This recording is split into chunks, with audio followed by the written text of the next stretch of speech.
Diamond Platinum kwa Zuchu mwambie kitu chochote, ana faida tele kwa tele. Kwanza ni mke wake, pili ni mfanyakazi wake. Ukiachana na wanawake wengine ambao amedate nao, kama Zari alikuwa ni sawa na bosi wake tu.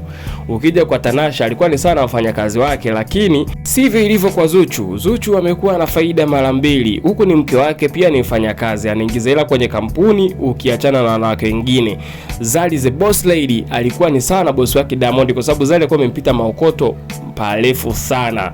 Ukilinganisha na Diamond Platinum, Zari alikuwa na mali nyingi, alikuwa na nyumba South Africa, na nyumba Uganda, Tanzania pia anasemekana alikuwa na nyumba. Kwa Diamond Platinum ni Zari alikuwa amedate na bosi wake, lakini kwa Zuchu ni kama Diamond Platinum kajipata. Lakini kwa wanawake wengine haikuwa hivyo. Wanawake wengine walikuwa sio wavumilivu kama Zari. Zari yeye mwenyewe anasema hawezi kuvumilia. Yeye ukiwa unamchiti tu anaondoka. Akija Tanasha hawezi kuvumilia. Ukimchiti tu anaondoka, lakini Zuchu anavumilia. Unamchiti anakomaa. Ni mwanamke ambaye mpaka Zari mwenyewe alisema kwamba anastahili tuzo ya mwaka. Kati ya wanawake wanaovumilia, Zuchu ni namba 1, anavumilia. Kuachana na Diamond Platinum vitendo anavyofanyia. Diamond Platinum ni msanii mkubwa ambaye anakutana na wanawake wengi wazuri, kwanza kutana na models wazuri wa viwango vya juu. Kwa hiyo anakuwa na nafasi kubwa ya kuwachezea anavyotaka na kuwatumia anavyotaka. Kwa hiyo anahitaji mwanamke ambaye ana roho ya uvumilivu, mwanamke ambaye atasurvive kwenye kila aina ya maumivu, mwanamke ambaye akimtenda atavumilia.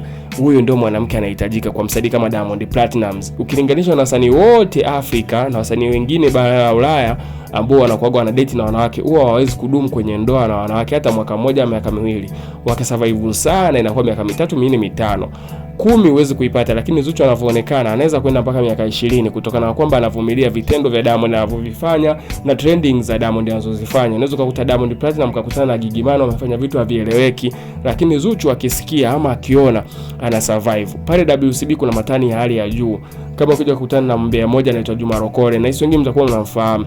Juma Lokole huwa anakaa na yaibua mambo ambayo yanaendelea kwa Diamond Platinum, na yule tunahisi ni kazi